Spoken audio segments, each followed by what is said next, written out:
নির্বাচনকালীন তত্ত্বাবধায়ক সরকার ব্যবস্থা ফেরাতে সপ্তম দিনের আপিল শুনানি শেষ হয়েছে। বুধবার আবারও শুনানি অনুষ্ঠিত হবে। এদিন বিএনপির পক্ষ থেকে শুনানি করেছেন ব্যারিস্টার রুহুল কুদ্দুস কাজল এবং জ্যেষ্ঠ আইনজীবী জয়নুল আবেদিন।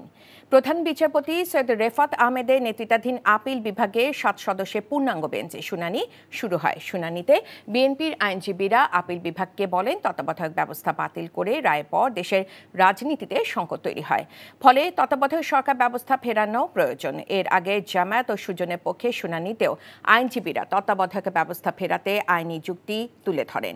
গত 27 আগস্ট তত্ত্বাবধায়ক সরকার ব্যবস্থা বাতিলের রায় পুনর্বিবেচনা চেয়ে করা আবেদন মঞ্জুর করেন সর্বোচ্চ আদালত। দেয়া হয় আপিলের অনুমতি। যখন পূর্ণাঙ্গ জাজমেন্ট দিলেন, সেই জাজমেন্টটা দিলেন কখন?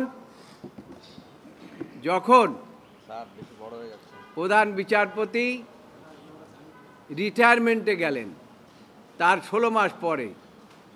সেই জন্য আমি বলেছি এই জাজমেন্টটি আইনগতভাবে রিভিউ হতে পারে। এই জাজমেন্ট কোনো অবস্থাতে রেট্রোস্পেক্টিভ হবে না। আমরা প্রেয়ার করছি যে আপনারা যখন এই পূর্ণাঙ্গ জাজমেন্টটি দেবেন, তখন ইট মাস্ট বি প্রসপেক্টিভ।